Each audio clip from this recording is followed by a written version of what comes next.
तो भाई Randy Orton ने स्मैकडाउन में अपना ये कौन सा रूप दिखा दिया भाई। साल 2009 वाले ऑर्टन है ये, या फिर एक नया वर्जन है कोई अलग हील ऑर्टन का, या सिंपल धोखेबाज बोल दे जैसा कि बोला वेड बैरेट ने कि ये डिस्गस्टिंग है।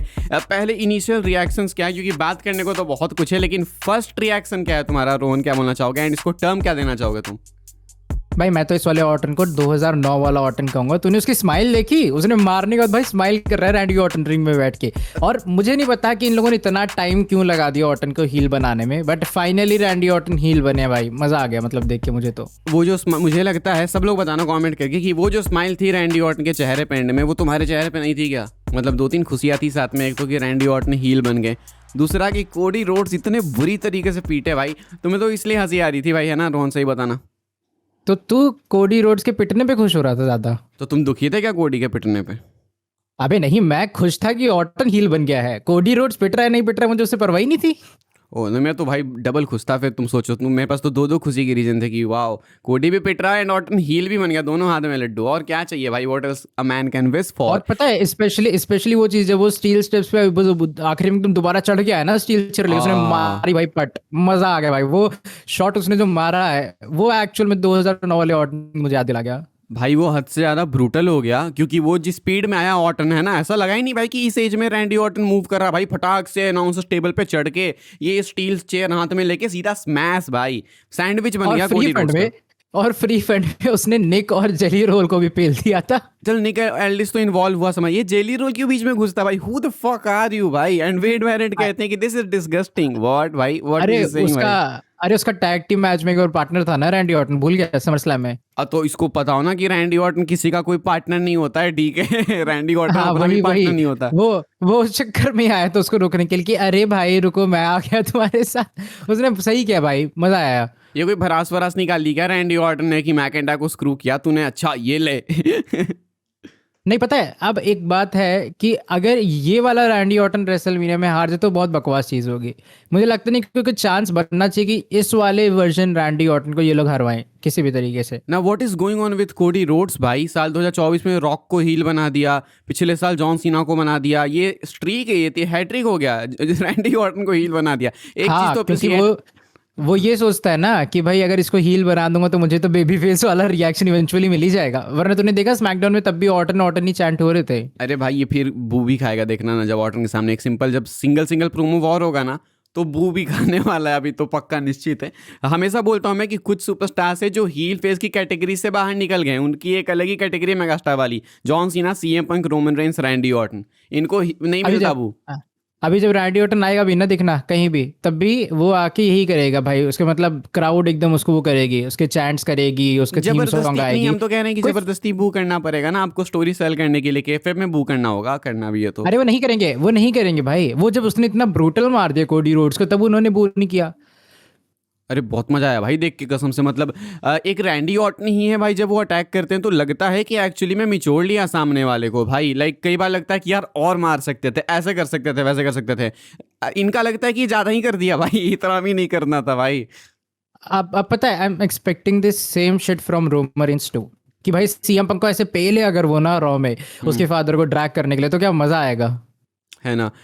मैं तुमको बोल ही रहा था व्हाट्सएप पे भी कल, पहले भी मैंने बोला शायद ये पिछले एपिसोड में, कि इनके पास ना यही एक अपॉर्चुनिटी मिलेगी कि रैंडी ऑर्टन कोडी रोड्स की फ्यूड इस लेवल की बना दी जाए। क्योंकि अभी इसके बाद क्या है ना कि रोमन पंक की फ्यूड यहाँ से ऊपर ही जाने वाली थी। तो अगर अब तुम पहला इंप्रेशन ही बेकार कर देते ना तो बात नहीं बनती। एंड जिस तरीके से स्टार्ट किया था इन्होंने, let's go we are friends and friends, respect respect, ये करते हैं, वो देख के मूड खराब हो जाता है। क्या कर रहे अरे हैं भाई? उसने ऑलमोस्ट रैंडी ऑर्टन को अपना डैड बोल दिया था। इतना तो दोनों में एज डिफरेंस नहीं है। हैं क्या बात कर रहे हो? तूने सुना नहीं, वो कह रहा था कि you are not my dad, ये वो ऐसा वैसा। तुम सुन रहे थे? कोडी बोल रहा था, मैं म्यूट कर दिया था मैंने। नहीं, वो बोल रहा था भाई। उसने कहा था कि जब उसकी वाइफ और उसका भाई चले गए थे, ठीक है, तब उस टाइम पे इकलौता जो इंसान था रैंडी ऑर्टन ही उसके साथ था। एक सॉर्ट वो रैंडी ऑर्टन का एज फादर फिगर वो बता रहा था। तो भाई इतना तो दोनों में शायद एज डिफरेंस नहीं है। वो तो हाँ दोस्त की तरह माना भी जाए, लेकिन ये तो फादर फिगर पे चला गया उसको। नहीं ठीक है भाई, अब उसकी मर्जी। तुम्हें कोई दिक्कत है क्या? मान रहा है तो मतलब बाप, क्या दिक्कत है? लेकिन अब यहाँ से कोई चांस नहीं बनना चाहिए कि WWE रैंडी ऑर्टन को वीक बुक करे, ये एक नहीं, पॉइंट है। मुझे अब ये लगता लोग है यहाँ से ये एक सॉलिडिफाई भी होता है कि ऑर्टन मीनिया में जीतेंगे। भले हमेशा बोलते हैं देखो फ्यूड के एंड में कोडी जीतता है, अब इधर आगे क्या होगा नहीं पता, लेकिन मीनिया में तो अब ऑर्टन जीत रहा है, कंफर्म दिख रहा है।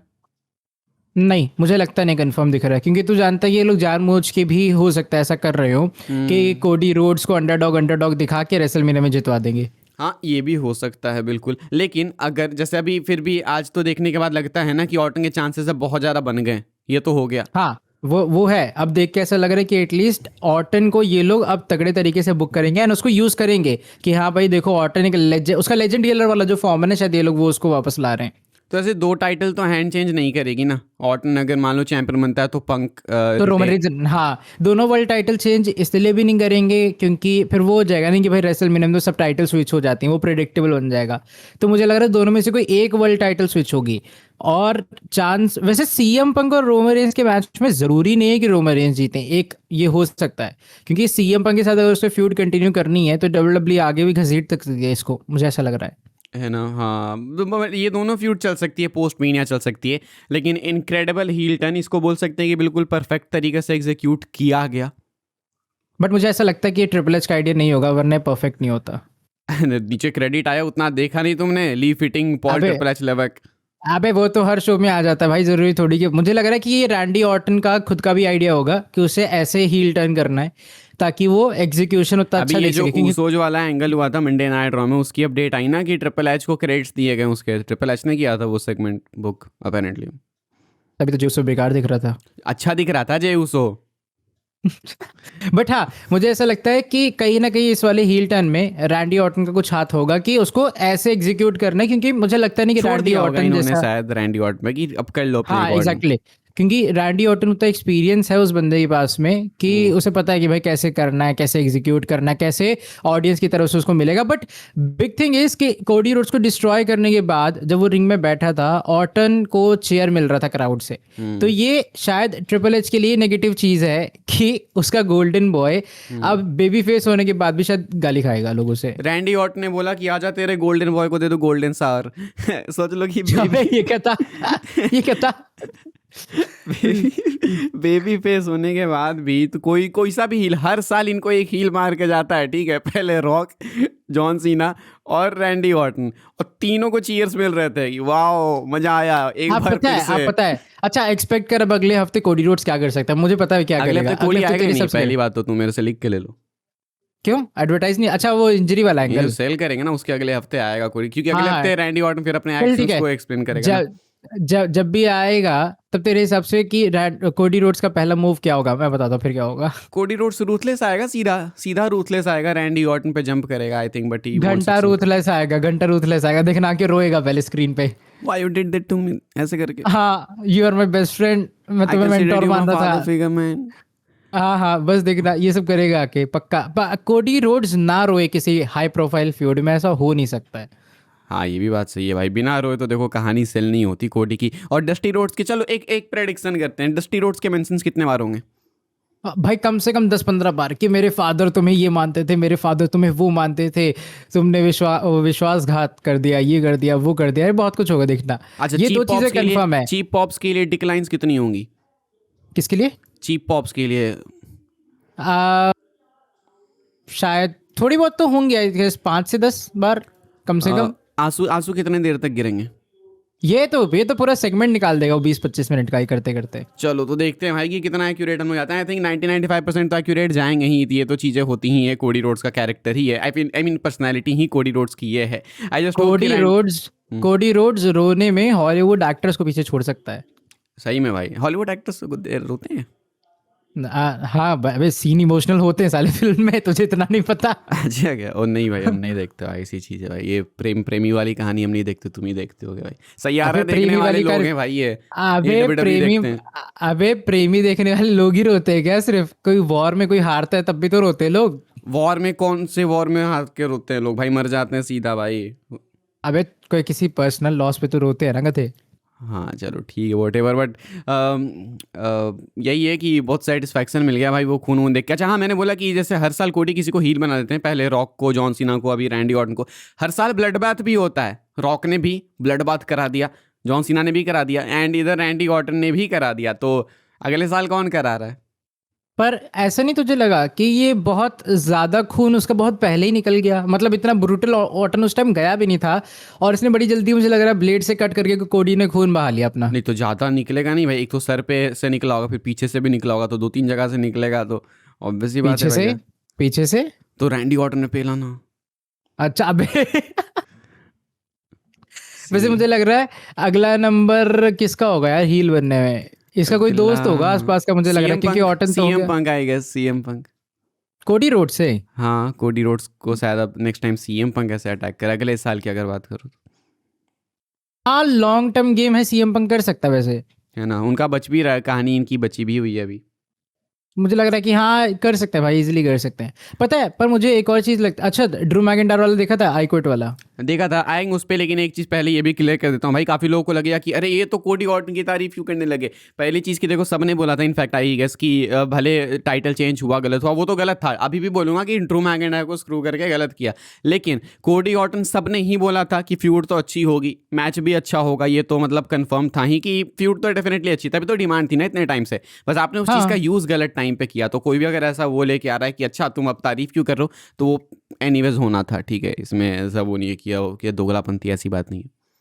अबे वो टाइम हो गया देख, उन्होंने टीज कब से, मुझे लग रहा है 1-1.5 साल से टीज कर रहे थे लोग कोडी वर्सेस ऑर्टन का फ्यूड, कि अब होगा अब होगा अब होगा। तो वो एक्साइटमेंट ऑलरेडी है लोगों में, और स्पेशली जब रैंडी ऑर्टन इन्वॉल्व हो, ठीक है, उन्हें पता है कि भाई रैंडी ऑर्टन की हिस्ट्री है बीट्रे करने वाली, वो धोखा देता रहता है लोगों को, तो वहाँ पे एक्साइटमेंट बन जाती है। लेकिन वही बात है कि एग्जीक्यूशन, जैसे मान ले कि the rock versus Roman Reigns का मैच है, उसका एग्जीक्यूशन भी इन्होंने गलत टाइम पे किया जब कोडी रोड्स एकदम पीक पे पहुंच गया था।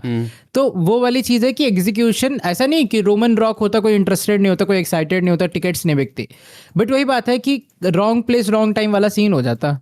एक चीज़ है कि इनकी तुम स्टोरी हटा ही दो ना, कितने टाइम से टीज कर रहे थे, टाइटल को देख रहे थे, ऐसे ऐसे, वो सब भूल भी जाओ। बस ये सिंपल एक हील टर्न, बाकी पीछे की सारी कहानी भूल जाओ, हिस्ट्री भूल जाओ, ये एक हील टर्न, ये इनफ होता है भाई। ये ऑर्टन का जो हील टर्न होता है ये काफ़ी है, बैक स्टोरी सारी हटा दो, नई फ्यूड भी रहती ना ये, तो इतना ही मज़ा आता मुझे लगता है, क्योंकि मुझे लगता है कि बैक स्टोरी बहुत ज़्यादा कंट्रीब्यूट करेगी। तुमको इससे कोई इफेक्ट पड़ता है क्या कि रैंडी ऑर्टन कोडी फ्रेंड्स थे, इनके फादर एक दूसरे को जानते थे, ये वो? नो वन एक्चुअली केयर्स भाई, we only care about heel Orton. वही हाँ वो एग्जैक्टली वही चीज़ है कि रैंडी ऑर्टन का जो हील टर्न है वही उसका पूरे फ्यूड को मतलब सेवियर सॉर्ट ऑफ था, कि भाई अगर रैंडी ऑर्टन हील बन जाए तो ऑडियंस में एक्साइटमेंट आ जाएगी अचानक से कि हाँ भाई अब तो मज़ा आ गया देखने में।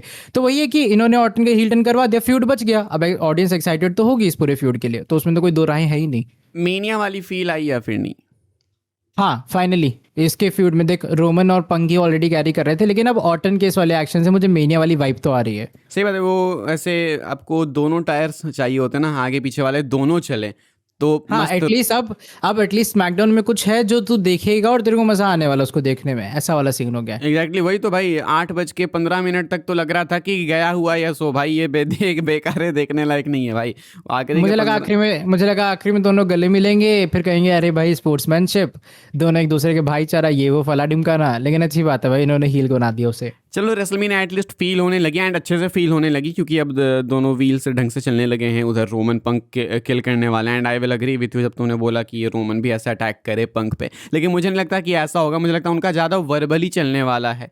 एक तरफ इधर ब्रूटलिटी ऐसी होगी, उनका मुझे लगता है कि वर्बली चलेगा, वो अटैक शायद वो वर्बली इसलिए भी चलाए ताकि ये रैंडी ऑर्टन का हील वाला मोमेंट ओवरशैडो ना हो जाए ना इतनी जल्दी। हाँ वही ना, एक ही होना चाहिए ना ऐसा। चलो ठीक है, उनका चल रहा है वर्बली, काफ़ी है भाई, वो दोनों सही कर रहे हैं। एंड ऐसा तुम ज़्यादा एक्सपेक्ट भी नहीं कर सकते कि रोमन कोई ऐसे स्पॉट्स में डाले या फिर पंक को इतने मेजर मैच से पहले जहाँ पे रिस्क हो, क्या पता कुछ एक्चुअली मेजर हो जाए। एंड सीएम पंक वैसे भी फ्रेजाइल पंक है अकॉर्डिंग टू मैकिंटायर, कहीं अटैक किया कुछ होएंगे पंक को, ले भाई इंजरी, काम खत्म। हाँ वो भी सीन है ना, लेकिन ये भी है कि रैंडी ऑर्टन को अब अगर ये लोग सेंटर ऑफ पीस लेके चल रहे हैं तो उसमें उसको ओवरशैडो करना रोमन और पंक के फ्यूड में कोई मतलब बनेगा नहीं, तो इससे अच्छा बेटर है कि ये लोग एक ही साइड रखें और वो कैरी होता रहे आगे। सही में मैकेंटायर की बात कर लेते हैं। तो मैकेंटायर ने सुबह 5:40 पे WWE क्विट करी थी एंड फिर 8 थोड़ी देर बाद बजे वापस आ गया 8 बजे वापस से मैकेंटायर कंपनी में आ गए थे। क्या था ये, तो एक हफ्ते का तो देना था ना भाई ऑफ, कम से कम एक हफ्ते का, यार, ताकि हम बात तो कर सके कि क्विट किया ये क्या वो क्या, बस सेम शो में ही आ गए भाई। और सेम शो में आ भी गया और उसने कुछ एक्सप्लेनेशन भी नहीं दिया। वो आया, उसने जेकब पे अटैक किया, काम खत्म। मैंने कहा अरे ये क्या था भाई, एटलीस्ट रुक तो जाता, एक हफ्ते रुक जाता, इस हफ्ते ना आता अगले हफ्ते आ जाता। बट नहीं, वो तो इसी हफ्ते कूद पड़ा, वो भी शो की एंडिंग से पहले पहले। भाई why is Jacob Fatu so mid भाई, पता नहीं अचानक से जेकब फाटू को देख के वो ऐसी फील आने लगी कि ये क्यों है भाई, ऐसी वाली। हाँ, और ऊपर से ट्रिक विलियम्स के साथ जो उसका मैच हुआ था, मैं तो ट्रिक विलियम्स को सपोर्ट कर रहा था हाँ, कि भाई मैं भी मार दे भाई। भाई, इसको मार दे। मैं हरा भी दे भाई, भाई से। पता नहीं क्यों भाई ऐसा। ऊपर से यार जब से सिलेंडर की किल्लत हुई और जलन सी होती भाई इसको देख के कि he is all gas no brakes, और अपने पास सिलेंडर भी नहीं है। और तूने एक चीज देखी कि ट्रिपल एच कह रहा हूँ, सॉरी, ड्रू मैकिंटायर ने वो थम्स डाउन वाली चीज की, वो हाँ। बटिस्टा का रेफरेंस नहीं था जो उसने एक बार बटिस्टा ने हाँ ट्रिपल एच को दिया था। क्या पता ट्रिपल एच को ही सारा था कि ये ले होश में आओ ये ले ट्रिपल भाई। एच। हाँ हाँ, मुझे ऐसा ही लग रहा है कि वो ट्रिपल एच को इवेंचुअली कर रहा था कि भाई देख ले भाई क्या कर लेगा तू, बता अब। हाँ और क्या हो सकता है, क्या पता। लेकिन हाँ, एक हफ्ते का ऑफ देना तो मुझे लगता था कि लोग बात तो कर सके ना कि यार मैकेंटायर ने क्विट, सेल करने का टाइम नहीं देते, क्योंकि ऐसा तो है नहीं कि अभी जितने बचा कुछ टाइम उसमें तुम मैकेंटायर जेकब दिखाते रहोगे तो कोई एक्साइटेड है, हू केयर्स भाई, लाइक हू केयर्स अबाउट हाँ जेकब फाटू। हाँ, वही तो। या फिर एक काम कर सकते थे कि एकदम शो की एंडिंग में, जैसे मान लीजिए ऑर्टन कोडी का हुआ, ठीक है, उसकी वजह से होता है पोस्ट क्रेडिट वाला, या ऑफ एयर डाल देते हैं यार, इससे अच्छा। हाँ वो केविन इन ओवंस लोगों ने को जो शो अटैक पे किया था कोडी पर, एग्जैक्टली। वैसा ना। ट्रिपल एच के साथ जो केविन ओवंस की नहीं हुई थी हीटेड हाँ वाली, हाँ हाँ एकदम हाँ, एंट्रेंस रैप पे, वैसा कुछ ये लोग डाल देते, वो ज्यादा बस बना देता कि भाई सही ड्रू में McIntyre made his return of air. सही में यही दो चीज़ें थी स्मैकडाउन से तो ऐसे बात करने को लायक। बस तो ये मैकेंटायर वाला तो हमने जबरदस्ती इंक्लूड ही करा है, तो थी नहीं बात करने लायक चीज़। रैंडी ऑर्टन इनफ था, ये 3 घंटे का शो थोड़ा सा अभी भी अनबियरेबल है। आई जस्ट होप कि ये 2 घंटे का हो जाए वापस से। स्मैकडाउन बेरेबल नहीं है भाई 3 घंटे देखने का। आई गेस 2 घंटा इज अ परफेक्ट, ताकि अगर कुछ शो पे इंटरेस्टिंग भी हो, मान ली 2 चीजें इंटरेस्टिंग होगी बाकी बोरिंग हो गए, तब भी वो देखने बेरेबल होगा वॉच करने के लिए। लेकिन 3 घंटा वॉच करना स्मैकडाउन, वो है नहीं, उसमें स्टोरी वैसी है नहीं कि तुम देखो उसे। मैकेंटायर का टेक्स्ट गया होगा रैंडी ऑर्टन को थैंक यू का। हाँ पक्का। कि पक्का देख रहा चल ट्वीट, अरे वो ट्वीट डालेगा देखना भी कुछ ना कुछ पक्का। हाँ हाँ हाँ, कुछ तो करेगा भाई, जस्टिफाइड भी होगा भाई। फिर कर देगा, फिर करेगा Randy Orton my old friend, ऐसा करके कुछ डाल देगा देखना। तो चलो अभी रेसलमीना को लगभग अब यहाँ से 1 महीने 5-6 दिन बाकी हैं। अभी मान लो पिकअप नहीं भाई दोनों वर्ल्ड चैंपियनशिप मैचेस के लिए कि चैंपियन बन के कौन निकल रहा है मीनिया से। मेरे हिसाब से अगर मुझे एक चैंप, जैसे तूने कहा कि टाइटल चेंज शायद दोनों ना हो, तो अगर ऐसा सीन है तो मेरे हिसाब से ऑर्टन तो चैंपियन वॉकआउट करेगा रेसलमेनिया से। आई थिंक रोमन रेंज को ये लोग टाइटल नहीं देंगे, मुझे ऐसा लगता है, because actually Roman doesn't need the title. अभी फिलहाल जो सबसे ज़्यादा चैंपियनशिप की जरूरत है, मुझे ऐसा लगता है वो रैंडी ऑर्टन है, स्पेशली जब वो बहुत सारे बड़े मैचेस हार चुका है। तो उसकी वो होता है ना कि अब हील बना दिया, ये तो फिन बैलर वाला सीन है एक सॉर्ट ऑफ, कि डीमन बैलर आ गया और तब भी वो हार गया। तो वैसा नहीं होना चाहिए आई गेस ऑर्टन के साथ में। तो ऑर्टन को मैं चैंपियन पिक करूंगा, और आई गेस पंक अगर रिटेन भी कर ले रोमन रेंज के ऊपर तो उतना कुछ प्रॉब्लम नहीं होगी, क्योंकि रोमन को इम्पैक्ट होगा नहीं उससे किसी भी तरीके से।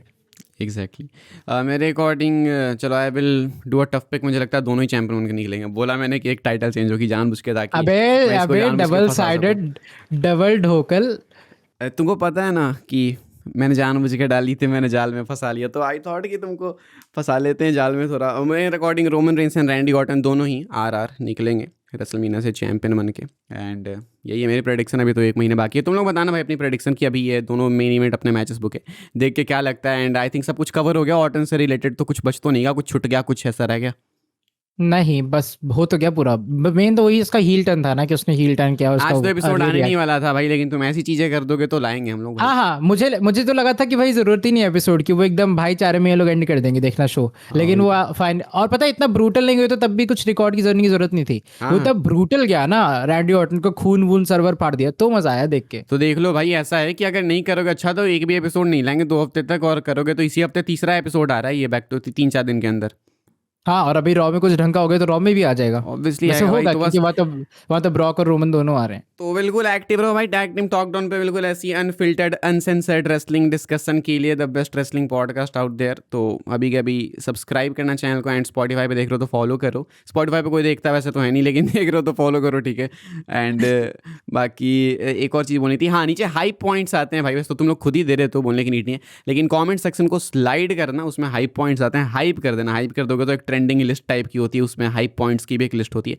वीडियो ऊपर चली जाएगी तो थोड़ा मज़ा आ जाएगा, मजे आएंगे। बाकी तो कुछ रोहन बोलना चाहते हो तो एंड में बोल दो, and let's close this episode. नहीं, बस यही है कि अगर WWE ढंग के काम करती रहेगी तो ढंग के एपिसोड्स आते रहेंगे, वरना WWE क्रिटिसाइज करने के लिए भी एपिसोड डाल देंगे किसी ना किसी तरह। बिल्कुल भाई, तब तक के लिए good bye, thanks for watching, subscribe करना है, एंड हील ऑर्टन के ऊपर अपने रिएक्शंस कमेंट करके बताइए, रेसलमेनिया के प्रेडिक्शंस। मिलते हैं आपसे जल्दी अगले एपिसोड में, जो कि मोस्ट लाइकली रॉ के बाद आएगा।